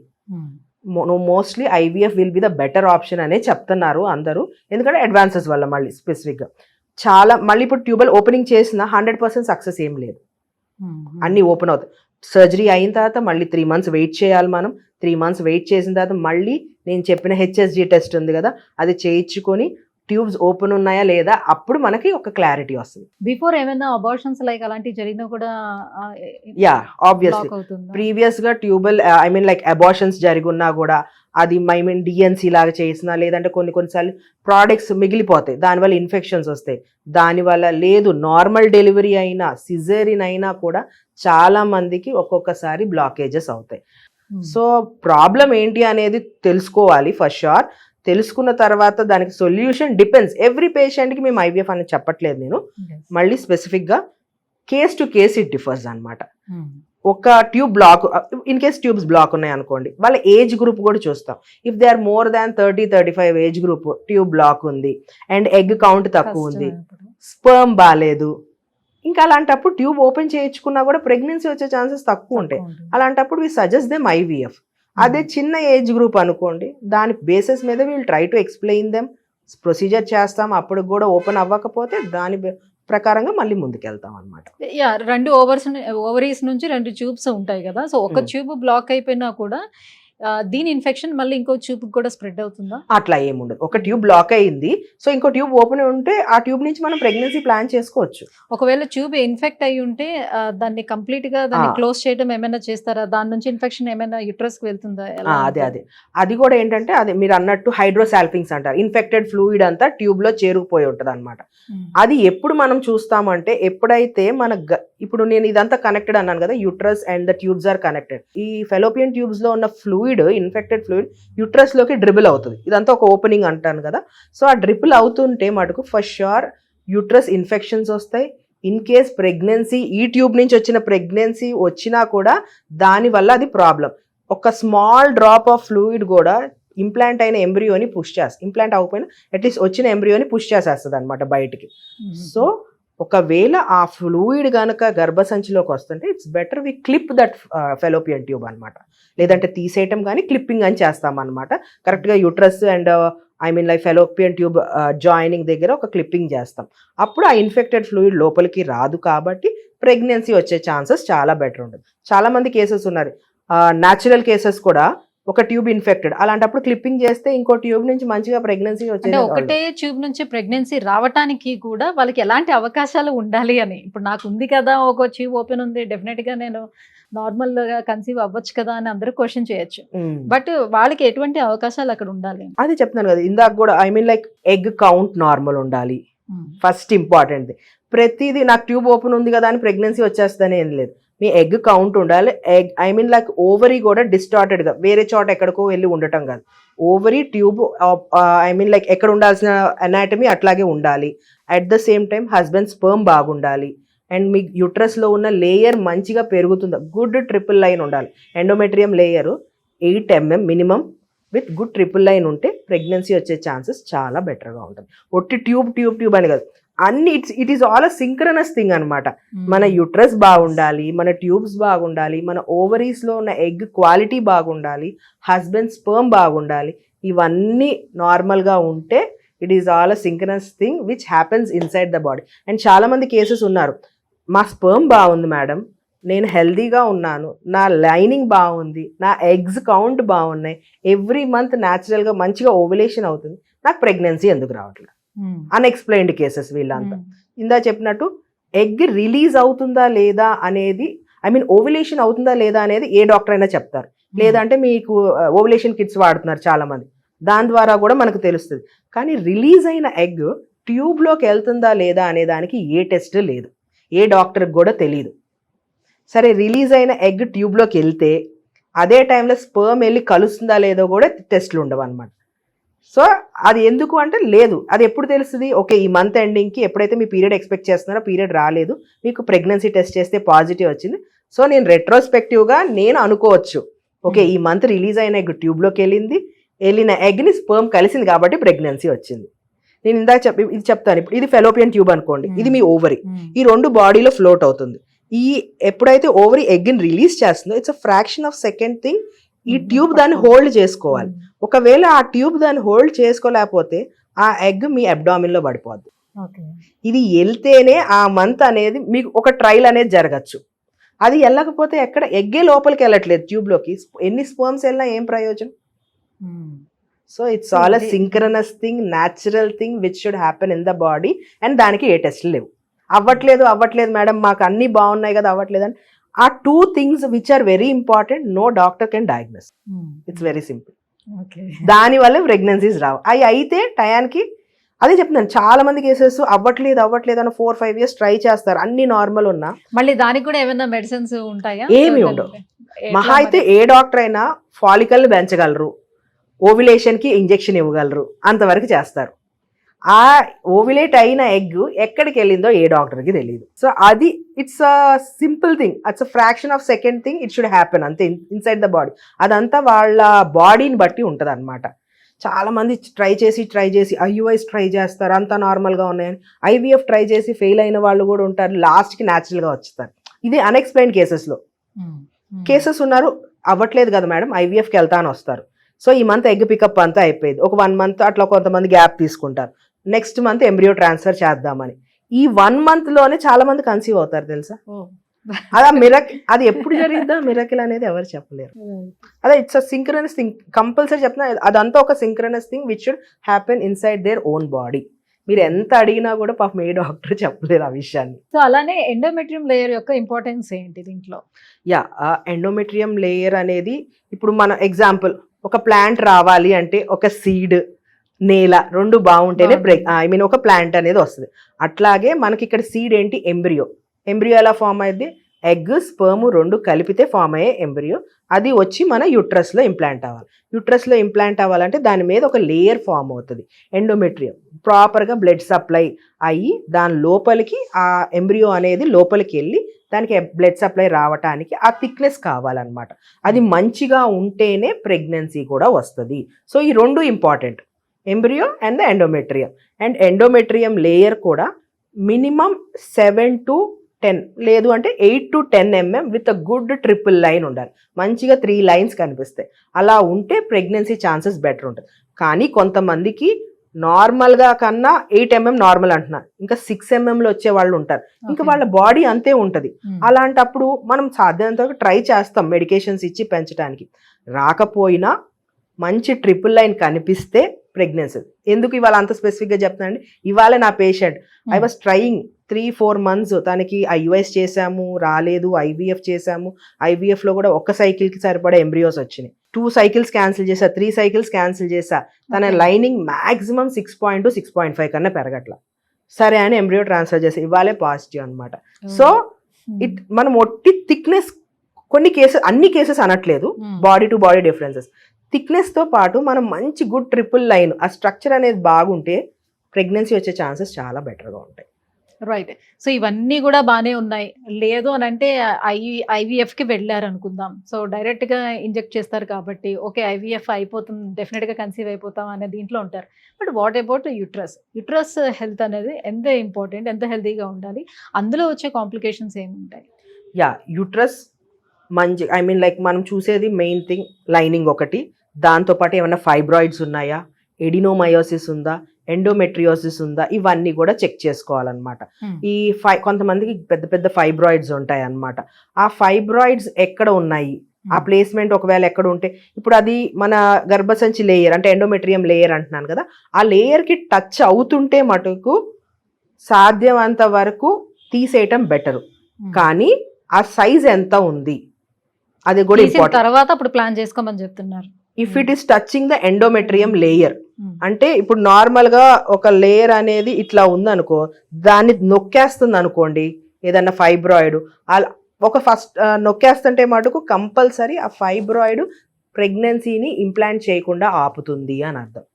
సో మంచిగా ఎక్స్పర్టీస్, మెయిన్ థింగ్ ఎక్స్పర్టీస్. ఈ ఫైబ్రాయిడ్స్ ని ఎట్లా పడితే అట్లా తీసేస్తే మళ్ళీ ప్రెగ్నెన్సీ రావడం చాలా కష్టం. మంచిగా ఎక్స్పర్టీస్ ఉన్న డాక్టర్ దగ్గరికి వెళ్ళి అది రిమూవ్ చేయించుకొని నీట్గా ఆ తర్వాత ప్రెగ్నెన్సీ ప్లాన్ చేయడం బెటర్. అండ్ ఫైబ్రాయిడ్స్ అనేది అవే ఫ్రమ్ ద ఎండోమెట్రియం. ఇప్పుడు ఎండోమెట్రియంకి అస్సలు టచ్ అవ్వట్లేదు ఏదైనా fibroid which is around 2 to 3 centimeters, అసలు దాన్ని టచ్ అయిపోవటం బెటర్. ఎప్పుడు డెలివరీ తర్వాత దాన్ని ఏదన్నా ఉంటే ఉండని, లేకపోతే లేదు. అది మనల్ని ఏమి ప్రాబ్లం చేయదు. మన గర్భసంచిలో ఉన్న లేయర్ కి గనక ఫైబ్రాయిడ్ టచ్ అవుతుంటేనే ప్రాబ్లం ఉండొచ్చు. If it's not touching the layer of the uterus, don't disturb those fibroids at all. కొంతమందికి బయటకు ఉంటాయి, కొంతమందికి సర్విక్స్ గర్భసంచి ద్వారం దగ్గర ఉంటాయి, అవన్నీ టచ్ అయిపోవటం బెటర్. ఎందుకంటే ఒకసారి సర్జరీ చేస్తే చాలా మటుకు ఒక్కోసారి ఈ ఎండోమెట్రియం లేయర్ డిస్టర్బ్ అయ్యే ఛాన్సెస్ ఉంటాయి. సో సింపుల్గా ఫస్ట్ థింగ్ అంతా చేసుకున్న తర్వాత మీకు ఎంబ్రియోస్ ఒకవేళ రెడీగా ఉంటే మీ గర్భసంచిని ఫస్ట్ ఒకసారి ఒక 1 month మెడికేషన్స్ ఇచ్చుకున్న తర్వాత ప్రాబ్లమాటిక్గా అప్పటికి కనిపిస్తుంటేనే టచ్ చేయాలి. లేదు లైనింగ్ మంచిగా ట్రిపుల్ లైన్ గ్రో అవుతుంది, లైనింగ్ లో ఎక్కడ నాకు ప్రాబ్లమ్స్ లేవు అంటే ఊరికనే యూట్రస్ టచ్ చేసామనుకో ఓవర్ కాంప్లికేషన్స్ ఎక్కువ అవుతాయి. ఓవర్ సర్జరీస్ చేయించుకోకూడదు. So fibroids location important. లేదు అంటే ఒక్కొక్కసారి మనకి ఇప్పుడు ఇంజెక్షన్స్ ఉన్నాయి, fibroid size approximate 2 to 3 centimeters, ఆ లూప్రైడ్ అనే ఇంజెక్షన్స్ ఉంటాయి. అవి ఒక 2 to 3 months ఇచ్చి కొంచెం సైజ్ ష్రింక్ అయిన తర్వాత మనం ఎంబ్రియో ట్రాన్స్ఫర్ చేసినా కూడా ప్రెగ్నెన్సీస్ మంచిగానే వస్తాయి. సో ఎవ్రీథింగ్ ఎవ్రీ పేషెంట్, ఇప్పుడు ఈ కంప్లైంట్ ఒక పేషెంట్లో ఉంది, సేమ్ కంప్లైంట్ ఇంకో పేషెంట్లో ఉంటే ఆ పేషెంట్ ట్రీట్మెంట్ వేరేగా ఉంటుంది. తన బాడీ వేరు, తనది డిఫరెంట్ హిస్టరీ ఉంటుంది. సో ప్రతి పేషెంట్కి వాళ్ళ హిస్టరీని బట్టి వాళ్ళ బాడీని బట్టి ట్రీట్మెంట్ ఉంటుంది. కొంతమంది ఏంటంటే తనకి ఆ ఫైబ్రాయిడ్ ఉంది కదా మేడం, ఆ ఫైబ్రాయిడ్ ఎక్కడ ఉందో నీకు తెలియదు కదా. సో ఆ ఫైబ్రాయిడ్ లొకేషన్ ఏంటో మీరు తెలుసుకొని దాని తర్వాత ట్రీట్ చేయించుకోండి అమ్మా అంట. కామన్గా అట్లా మన ఓపీడీలు వచ్చి కూర్చొని మాట్లాడుకుంటారు, వాళ్ళకి తెలియదు ఫైబ్రాయిడ్ అంటే. ఇప్పుడు జనరల్గా బయటకు వెళ్ళి మాట్లాడేస్తారు వాళ్ళు, మాకు ఫైబ్రాయిడ్ ఉందని. కానీ ఫైబ్రాయిడ్ ఎక్కడ ఉంది కొంతమంది చెప్పేస్తారా, తీసేసుకుంటే బెటర్ కదా అమ్మా అని. ఎవరైతే తీపిచ్చుకున్న వాళ్ళు ఎక్కడుందనేది తెలుసుకోకుండా ఫైబ్రాయిడ్ తీయలేదే, నాకు దానివల్ల ప్రెగ్నెన్సీ రాలేదు అనేది కూడా చాలా మంది ఇట్లా ఎక్కువగా ఆలోచించి ఏదో ఒకటి మాట్లాడతారు. ఒకరికి ఏదో జరిగితే దాన్ని వీళ్ళకి వాళ్ళకు కూడా వాళ్ళు అనుకొని చేసుకుంటా ఉంటారు అనమాట. సో అది కొంతమందికి పేషెన్స్ ఉంటుంది, కొంతమందికి ఆలోచించలేరు. సో ట్రై టు అండర్స్టాండ్ అనేది మేము అడుగుతాం అనమాట. చాలా జాగ్రత్తగానే చెప్తానికి ట్రై చేస్తాం. సో అండ్ ఎంత మనకి మంచి ఎంబ్రియోస్ ఫామ్ అయి ఉన్నా కూడా చాలా మందికి మనం ఎన్ని సైకిల్స్ చేసినా రావు. ఫర్ షూర్ వాళ్ళకి మెంటల్ స్ట్రెస్ ఉంటుంది, వీ అండర్స్టాండ్. కానీ అట్ ద ఎండ్ మా చేతుల్లో ఉన్నది వీఆర్ డూయింగ్. కొంచెం it's up to their body, their genetic things which is not in our control. That thing patients also should understand. Accordingly we will be here to support. కానీ వాళ్ళకి అర్థమైనప్పుడు they will be happy అంతే. మీరు వాళ్ళని convince చేయడం, అర్థమైనట్టు అన్ని చెప్పటం, వాళ్ళు మౌల్డ్ చేయడం, ఇదంతా కూడా చాలా పెద్ద ప్రాసెస్ అండ్ మీకు చాలా కష్టమైనటువంటి పని. చాలా it takes hours and hours అన్నమాట. కేసుని బట్టి కొంతమందికి సింపుల్ వస్తారా 1 month అవ్వాలని కూడా లేదు కదా. అదే that's what we take so much time అన్నమాట. కొంతమందికి మా మీద కోపం వస్తుంది, కొంతమందికి మా మీద మేడం మంచిగా చెప్పారు అనుకుంటారు. ఇట్లా so many emotions. For sure we will try to understand them. మళ్ళీ చెప్తాము, ఎన్నిసార్లు అడిగినా చెప్పి చేయాలి. ఎందుకంటే ఇట్స్ ఆల్ సెన్సిటివ్ థింగ్. వాళ్ళు మన దగ్గర బయట చూపించలేరు, ఇంకా మన దగ్గరే ఆ క్వశ్చన్స్ అని అడగగలరు. బయటకు వెళ్తే ఆబ్వియస్లీ సొసైటీ వాళ్ళు క్రిటిసైజ్ చేసే వాళ్ళు ఎక్కువ మంది ఉంటున్నారు. వాళ్ళు ఆ సైకలాజికల్ బర్డన్ ఎక్కువ తీసుకుంటారు. అదంతా మన దగ్గర ఇప్పుడు నెగిటివ్ వచ్చేసినాక మన దగ్గర మన దగ్గరే చూపించేస్తారు అది. But for sure we understand that thing. స్లోగా చెప్పడానికే ట్రై చేస్తాం అట్ ద ఎండ్ అనమాట. సో ఇప్పుడు ఇంతకుముందు చెప్పుకున్నట్టు PCOS కామన్ గా కనిపిస్తుంది. At the same time thyroid సమస్య అనేది కూడా కనిపిస్తుంది. ఎవరైనా కన్సీవ్ అవ్వలేదని అంటే బికాస్ ఆఫ్ దిస్ మేము అర్లీగా కన్సీవ్ కాలేకపోతున్నామని వాళ్ళకి సెల్ఫ్ డయాగ్నోసిస్ కూడా చేసేసుకుంటున్నారు. బట్ వీటి మూలంగా నార్మల్ కన్సీవ్ అవ్వకపోవటానికి ఛాన్స్ ఉంటుందా? PCOD ఇందా చెప్తున్నాను, PCOD వల్ల ఎగ్ రిలీజ్ అవ్వదు అంటున్నాను కదా. సో ఎగ్ రిలీజ్ అవ్వకపోతే ప్రెగ్నెన్సీ రాదు. థైరాయిడ్ వల్ల కూడా వాళ్ళకి పీరియడ్ ఇర్రెగ్యులారిటీ ఉంటుంది. సో దానివల్ల ఓవ్యులేషన్ అనేది ప్రాపర్గా అయితేనే కదా ప్రెగ్నెన్సీ వస్తుంది. సో ఇవన్నీ స్మాల్ థింగ్స్ ఉంటాయి. సో అది ప్రాపర్ టైమింగ్లో మనం కనుక్కొని ప్రాపర్గా ట్రీట్మెంట్ ఇస్తే ఈజీగా క్యూర్ అవుతాయి, ఎమ్మటే ప్రెగ్నెన్సీ వస్తుంది. సింపుల్ రీజన్స్ ఉన్నాయనుకో ఇమీడియట్గా కన్సీవ్ అవుతారు. కొంతమందికి దానికి మించి ఎక్కువ ఉంటే దాని ప్రకారంగా వాళ్ళు స్లోగా కన్సీవ్ అవుతారు. అండ్ ఎప్పుడైనా మనం తొందరగా వచ్చారనుకో, ఏదైనా మీకు ప్రాబ్లం ఉంది తొందరగా వచ్చి ట్రీట్మెంట్కి వచ్చారనుకో ఈజీగా ఉంటుంది దాన్ని ట్రీట్ చేయటం.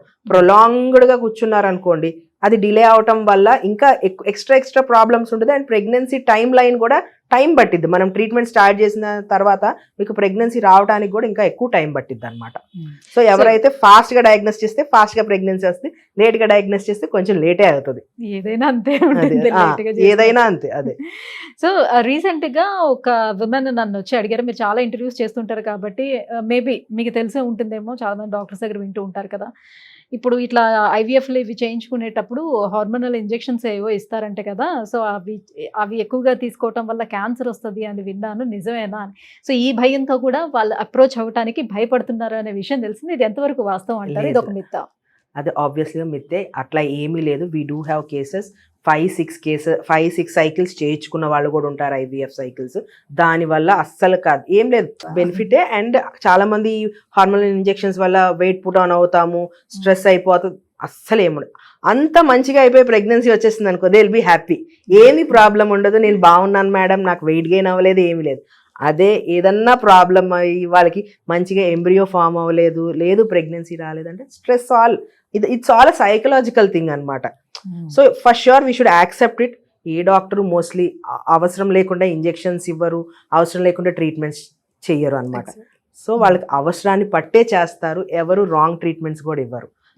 సో ఏ డాక్టర్ అయినా మీ ప్రాబ్లమ్ అండర్స్టాండ్ చేసుకునే చేస్తారు, దాన్ని ఎక్కువ మనసులో పెట్టుకోవాల్సిన అవసరం లేదనమాట. రైట్. సో ఇప్పటి వరకు లేడీస్లో ఉండేటువంటి ప్రాబ్లమ్స్ గురించి మనం డిస్కస్ చేసాం. సో ఇప్పుడు మెన్లోకి వచ్చేద్దాం. సో వీళ్ళకి ఈ సెమెన్ కౌంట్ తగ్గటానికి రీజన్స్ ఏముండొచ్చు? ఈ సెమెన్ కౌంట్ పెంచుకోవటానికి ఇంట్లోనే రకరకాల ప్రయత్నాలు కూడా చేస్తూ ఉంటారు. అసలు అలా ఓన్లీ ఫుడ్తోనో దేనితోనో పెరగడానికి అసలు సాధ్యం అవుతుందా? ఐ మీన్ డ్రాస్టికల్లీ తగ్గిపోయి ఉంటే, లేదు అజూస్పర్మియా 0 కౌంట్ ఉన్న వాళ్ళకి నార్మల్గా డైటరీ చేంజెస్ వల్ల నార్మల్ అవటం అనేది కొంచెం కష్టమైన విషయమే. లేదు చిన్న చేంజెస్ అంటే కొద్దిగా కౌంట్ తగ్గింది, light motility issues, light morphology issues ఉన్న వాళ్ళకైతే dietary changes, life style changes చేసుకుంటే బెటర్. సో ఇంపార్టెంట్ థింగ్ ఏంటంటే స్పర్మ్ గురించి చెప్తాను. ఫస్ట్ స్పర్మ్లో మనం చూసేది ఏంటి అంటే వాల్యూమ్ మోర్ దాన్ 1.4 ml ఉండాలి. నెక్స్ట్ వచ్చేసి count per ML at least more than 16 million count ఉండాలి. టోటల్ ఎజాక్యులేట్లో మనం ఇచ్చిన వాల్యూమ్ మొత్తంలో 39 మిలియన్ ఉండాలి. అండ్ మొటిలిటీ వచ్చేసి అంటే స్పర్మ్ అనేది మన గర్భసంచి ద్వారం దగ్గర పడిన తర్వాత అది స్విమ్ చేసుకుంటే ట్యూబ్ దగ్గరికి వెళ్ళాలి కదా, అట్లా యాక్టివ్గా మొటైల్ స్పర్మ్స్ మినిమం 30% ఉండాలి. And morphology sperm head, neck, tail ఈ 3 parts నార్మల్ ఉంటేనే ఇది నార్మల్ స్పర్మ్ కింద తీసుకుంటాం. అవి అట్లీస్ట్ 4%, ఎవరికి 100% నార్మల్ స్పర్మ్స్ ఉండవు, 4% ఉన్న అవి నార్మల్ స్పర్మ్ కింద తీసుకుంటాం అనమాట. సో ఈ కౌంట్, మొటిలిటీ, మార్ఫాలజీలో చిన్న అబ్నార్మాలిటీస్ చిన్నవి ఉంటే నో ప్రాబ్లం. మీ డైటరీ ఇష్యూస్ కానీ అట్లాంటి డైటరీ చేంజెస్ చేసుకొని, smoking, drinking, life style changes చేసుకొని, ఒబెసిటీ ఉంటే అది తగ్గించుకొని చేసుకుంటే స్పర్మ్ అండ్ యాంటీ ఆక్సిడెంట్స్ తీసుకుంటే స్పర్మ్ నార్మల్ అవుతుంది. ఇందాక చెప్పినట్టు అజూస్పర్మియా అంటే 0 కౌంట్ ఇలాంటి వాళ్ళకి మోస్ట్లీ అవ్వదు ఈ డైటరీ చేంజెస్ వల్ల. సో అసలు ఫస్ట్ ఆఫ్ ఆల్ అది ఎందుకు 0 ఉంది అనేది తెలుసుకోవాలి. దాంట్లో కూడా 2 types ఉంటాయి, అబ్స్ట్రక్టివ్, నాన్ అబ్స్ట్రక్టివ్ అని. సో వాళ్ళు ఏ ఫేస్లో ఉన్నారు అనే దాని మీద వాళ్ళ ఫ్యూచర్ అనేది డిపెండ్ అయి ఉంటుంది అనమాట. ఇప్పుడు అబ్స్ట్రక్టివ్ అనుకోండి అంటే స్పర్మ్ అనేది బీజాల్లో టెస్టిస్లో ఫామ్ అయిన తర్వాత మన ఆడవాళ్ళకి ట్యూబ్స్ ఎలా ఉన్నాయి, వాళ్ళకి కూడా ట్యూబ్స్ ఉంటాయి, వ్యాస్ట్ డిఫరెన్స్. ఆ ట్యూబ్స్లో నుంచి మా పెన్నిస్లోకి వచ్చి బయటకు వస్తాయి. ఆ వచ్చే ప్రాసెస్లో ఎక్కడైనా ఇన్ఫెక్షన్ వల్ల కానీ లేదంటే జెనెటికల్గా పుట్టుకతో కూడా కొంతమందికి యాబ్సెంట్ ఉంటాయి ఆ వ్యాస్ట్ డిఫరెన్స్ అని. అలాంటి వాళ్ళకి స్పర్మ్ బయటకు రాదు. అలాంటప్పుడు డైరెక్ట్గా మనం టెస్టిస్లోకి నీడిల్ వేసి స్పర్మ్ తీసి ఐవీఎఫ్ చేస్తే ప్రెగ్నెన్సీ వస్తుంది. కొంతమందికి బ్రెయిన్ నుంచే సిగ్నల్స్ ఆగిపోతాయి. అలాంటప్పుడు కొన్ని హార్మోనల్ ఇంజెక్షన్స్ ఇచ్చి ఫస్ట్ ఒక 2 to 3 months టెస్టోస్టెరాన్ హార్మోన్ వాళ్ళకి అసలు రాదు, ప్రొడక్షన్ అనేది ఉండదు. ఫీమేల్స్ లో ఈస్ట్రోజన్, ప్రొజెస్ట్రాన్ ఇవన్నీ FSH, LH అట్లా మేల్స్ లో కూడా అలాగే ఉంటాయి. టెస్టోస్టెరాన్ కూడా ఇంపార్టెంట్ అనమాట. సో అది సరిగ్గా రాకపోవటం వల్ల మనకి ప్రొడక్షన్ జరగదు అనమాట. అలాంటప్పుడు కొంచెం హార్మోన్స్ ఇచ్చి వాళ్ళకి బయట నుంచి ఒక 2 to 3 months ట్రీట్మెంట్ ఇచ్చిన తర్వాత once again will try to do sperm test అనమాట. అప్పటికి రాకపోతే ఫస్ట్ ష్యూర్ ఒకసారి మళ్ళీ నీడిల్ వేసి చూస్తారనమాట డాక్టర్. సో ట్రై చేసి చూస్తాం, వస్తే మళ్ళీ ఐవీఎఫ్ చేసి ఎంబ్రియో ఫామ్ చేస్తాం. రాకపోతే వీల్ ట్రై టు కౌన్సిల్. వచ్చిన 1-2 కూడా మీరు అన్నట్టు మొటిలిటీ మార్ఫాలజీ కరెక్ట్ గా ఉండాలి. కానీ చాలా మంది పేషెంట్స్ ఉన్నారు, అది ఎట్లున్నా ఫస్ట్ అయితే ట్రై టు ఇంజెక్ట్ మేడం అంటే. నేను ఒక ఎగ్జాంపుల్ మళ్ళీ దీనికి కూడా, నా దగ్గర ఒక పేషెంట్ వచ్చారు లాస్ట్ ఇయర్. వాళ్ళు బయట టెస్ట్ చేయించుకుంటే 2 years నుంచి చూపించుకున్నారు, ఎప్పుడు తక్కువ స్పర్మ్ వస్తూ ఉంది. కానీ కరెక్ట్గా నా దగ్గరికి వచ్చే ముందు బయట చూపించుకుంటే అజూస్పర్మియా వచ్చింది. మా ల్యాబ్కి వచ్చింది. ఒక్క రిపోర్ట్తో ఎప్పుడు మనము తీసుకోలేము, ఫస్ట్ ష్యూర్ మళ్ళీ ఇంకోసారి టెస్ట్ చేస్తే క్రిప్టో అంటే we're able to see somewhere around 3 to 4 sperms అనమాట తను ఇచ్చిన టోటల్ ఎజాక్యులేట్లో. So we went ahead and give some hormone injections ఇచ్చాము. సో ఎంత వచ్చినా కూడా మళ్ళీ ఎప్పుడు చూసినా 3 to 4 వస్తుంది అనమాట. మేము ఏం చేసామంటే టీజా చేసాం, అంటే డైరెక్ట్గా టెస్టిస్లోకి నీడిల్ పెట్టి తీస్తానికి ట్రై చేస్తే రాలేదు తనకి. మేము వస్తుందిలే అనుకుంటాము, ఆబ్వియస్లీ రాలేదు. ఇప్పుడు ఎట్లా చేస్తామంటే టీజాకి వెళ్ళే ముందు కంపల్సరీ ఒకసారి ఎజాక్యులేట్ అంటే ఒకసారి స్పర్మ్ ఇవ్వండి, ఆ వచ్చే 3 to 4 కూడా స్టోర్ చేసుకుంటాం. కానీ ఆ రోజు పేషెంట్స్ చాలా యాంగ్షియస్గా ఉండటం ఇవ్వలేకపోయారనమాట. సో టీజా చేసాము, స్పర్మ్స్ రాలా, వైఫ్ ఎగ్స్ ఫ్రీజ్ చేసాం. మళ్ళీ 3 to 4 months మనం మెడికేషన్ ఇచ్చిన తర్వాత ఒక 10 eggs ఫ్రీజ్ చేసాం వైఫ్కి. హస్బెండ్ ఎంత ఇదే అంటే పర్లేదు మేడం 2-3 రోజులు ఇస్తాను శాంపిల్స్, ఎవ్రీ టైం ఇక్సీ చేయటం, నో ప్రాబ్లం అన్నారు పాపం ఆయన కూడా. సరే అని అనుకొని వి స్టార్టెడ్ అనమాట. ఫస్ట్ డే వచ్చారనమాట. ఇచ్చినప్పుడు ఒక 2 sperms కనిపించింది. We tried him, motivated him, ఒకసారి రెస్ట్ తీసుకోండి అండ్ కొంచెం మెడికేషన్స్ ఇచ్చి అట్లా 1 day he tried to give 3 times with in a span of 10 hours 10 sperms దొరికినాయి మాకు కరెక్ట్గా. 10 spermsతో వాళ్ళకి ఇక్సీ చేసాం. 10లోంచి 2 embryos ఫామ్ అయ్యి ఇప్పుడు వాళ్ళకి ట్విన్స్, 1 girl 1 boy. అసలు అది చెప్తున్నా, సమ్ టైమ్స్ మిరాకల్స్ హెల్దీగా ఉన్నారు. ఇప్పుడు 4.5 months అనుకుంటా బేబీస్ కి ట్విన్స్. మళ్ళీ అది గర్ల్ బాయ్, ఇంకా వాళ్ళకి ఇంకేం అవసరం లేదు, ఇంకా వాళ్ళకి ఉన్నది 2 embryos ఫామ్ అయ్యి. ఇలానే చాలా మంది అడుగుతూ ఉంటారు కదా, ఐవీఎఫ్ చేయించుకుంటే సో మనకి ట్విన్స్ కావాలంటే ట్విన్స్ వస్తారా, అలా మనం చేయించుకోవచ్చు. అదే చెప్తున్నా. మళ్ళీ ఇప్పుడు నేను 2 పెట్టినప్పుడు ప్రతిసారి 2 ఇంప్లాంట్ అవ్వాలని లేదు. It depends on the embryo quality, it depends on their body.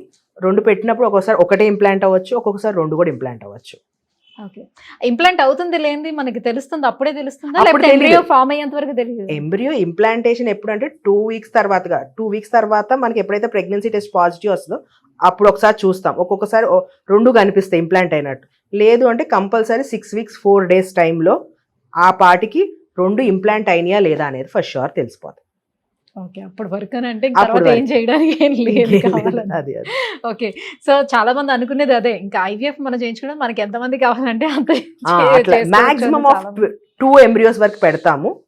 2 embryos లో అదే చెప్తున్నాను, మళ్ళీ అందరు ట్విన్స్ అంటే 2 embryos లో మనకి ఎన్ని ఇంప్లాంట్ అవుతాయి ఏ డాక్టర్ ముందు తెలియదు, until unless they get implanted అంతే. ఇట్స్ ఆల్ ఒక్కోసారి చెప్తే మిరాకిల్స్ హ్యాపెన్స్ అంటున్నాను కదా. సో కొంతమందికి వచ్చిన వాళ్ళు ఉన్నారు. నేను ఇంత చెప్పింది ఇవన్నీ పాజిటివ్ థింగ్స్ చెప్తున్నారు. There are 2 negative things also are there for few patients. కానీ అవి వాళ్ళకి కొంత it depends on their body. మళ్ళీ అదే చెప్తున్నాను కదా, నెగిటివ్ ఏ డాక్టర్ కావాలని ఇవ్వరు. I want every patient to understand that thing అంతే. సో చాలా మందికి ఇన్ఫెక్షన్ ఉంటుందని అన్నారు కదా, సో ఆ ఇన్ఫెక్షన్ తో నిండిపోయినటువంటి స్పర్మ్ కనుక ఒకవేళ ఉంటే ఏం చేస్తారు? మొత్తం ఆ ఇన్ఫెక్షన్ తో ఫస్ట్ అయితే మనం స్పర్మ్ టెస్ట్ చేసినప్పుడు మనకు తెలిసింది ఇన్ఫెక్షన్ ఉందా లేదా అనేది. అలాంటప్పుడు మనం యాంటీబయాటిక్స్ ఇస్తాం. నార్మల్గా స్పర్మ్ ఇప్పుడు ఇన్ కేస్ ఐయుఐ కానీ ఐవీఎఫ్ చేసినప్పుడు ఆబ్వియస్గా స్పర్మ్ మనం వాష్ చేస్తాం. సో ఆ ఇన్ఫెక్షన్ అనేది పోయేటట్టు చేసుకున్న తర్వాతే వి పికప్ ద ఐవీఎఫ్లో అనుకోండి మనం ఒక్కొక్క స్పర్మ్ని పిక్ చేసుకొని ఎగ్లోకి ఇన్సర్ట్ చేస్తాం. ఐయుఐలో అనుకోండి మనం ఇచ్చిన స్పర్మ్ అంతటిని వాష్ చేసేసి తన యూట్రస్లో వేస్తాం అనమాట. సో ఆబ్వియస్గా ఇన్ఫెక్షన్స్ వచ్చే ఛాన్సెస్ తక్కువే ఉంటాయి మనం చేస్తుంటే. లేదు అంటే మటుకు యాంటీబయాటిక్స్ ఇచ్చి we again test the patient after 2 to 3 weeks. Infection తగ్గినప్పుడు you can have your intercourse అని చెప్తాం అనమాట. రైట్, ట్రీట్మెంట్స్ విషయానికి వచ్చేస్తే ఫస్ట్ ఐయుఐ అనేది ఎవరికి అసలు సూటబుల్, ఎవరు చేయించుకోవచ్చు, ఎన్ని సిట్టింగ్స్ చేసుకోవడానికి అవకాశం ఉంటుంది మనకి? ఐయుఐ వచ్చేసేసి 1 year న్యాచురల్గా ట్రై చేశారు, అవ్వట్లేదు అంటే దాని తర్వాత వచ్చారు మన దగ్గరికి, ఓవులేషన్ ఇండక్షన్ సైకిల్స్ చేశాము, అవ్వట్లేదు, అండ్ కొంతమంది ఉంటారు భార్యాభర్తలు కలవలేకపోతారు అనమాట, హస్బెండ్ అబ్రాడ్లో ఉండటము, లేదు అంటే వైఫ్కి చాలా పెయిన్, వెజైనిస్మస్ అంటారు అనమాట, కలిసేటప్పుడు పెయిన్ రావటము, ఇలాంటి వాళ్ళు చేసుకోవడం కష్టం అవుతుంది అనమాట ఇంటర్ కోర్స్. అలాంటప్పుడు I suggest if sperm count normal ఉంది, ఎగ్ కౌంట్ నార్మల్ ఉంది, ఫెలోపియన్ ట్యూబ్స్ రెండు నార్మల్గా ఉంటే వి సజెస్ట్ దెమ్ IUI అనమాట. అండ్ ఇంకొకటి స్పర్మ్ కౌంట్లో చిన్న చిన్న ఇష్యూస్, ఇప్పుడు నేను ఇందాక చెప్పినట్టు per ml more than 16 ml ఉండాలన్న, 16 మిలియన్ ఉండాలన్నాను. అది అరౌండ్ 10 to 16 మిలియన్ ఉన్న పేషెంట్స్కి, లేదంటే మొటిలిటీ ఇష్యూస్ ఉన్న పేషెంట్స్కి, వీళ్ళందరికీ మనం IUI సజెస్ట్ చేస్తాం. And IUI success rate it's around 15 to 20%. And it differs from patient to patient. మళ్ళీ success rates it depends on their egg, మళ్ళీ నేను చెప్పినట్టు sperm quality and I mean like endometrial issues వల్ల ఇవన్నిటి మీద. So we do approximate 3 to 6 cycles, maximum up to 6 cycles of IUI plan చేసుకోవచ్చు if no problem. There are couples, లేదు madam నాకు IUI try చేయండి, ఇంకా వాళ్ళు మనం చెప్పినా విన్నప్పుడు first sure we'll try IUI, వస్తే వచ్చింది, లేదంటే then they proceed for IVF అనమాట. ఇది అవ్వట్లేదు అంటే ఇందాక నేను చెప్పాను కదా సింక్రనస్ థింగ్స్ అవ్వాలి, IUIలో కూడా సింక్రనస్ థింగ్స్ అవ్వాలి. మనం ఇక్కడ చేసేది ఏంటి, IUIలో ఫాలికల్ పెరగటం, అది రిలీజ్ అవడానికి హెల్ప్ చేస్తాం. అండ్ స్పర్మ్ నార్మల్గా గర్భసంచి ద్వారం దగ్గర పడే స్పర్మ్ని గర్భసంచి లోపల వేస్తాం అనమాట. ఈ 2 things చేస్తాం. But the end of the day release అయిన ఎగ్ ట్యూబ్లోకి వెళ్ళటం అదే చేయాల్సిన పని, ఇక్కడ వేసిన స్పర్మ్ వెళ్ళి ఎగ్ని కలవటం అదే చేయాల్సిన పని, అక్కడ నుంచి మళ్ళీ అదే వెళ్ళాలి. అందుకని దాని సక్సెస్ రేటే క్యుములేటివ్ అనేది ప్రాబ్లం ఉండేటప్పుడు మాత్రమే IUI అనేది పనిచేస్తుంది.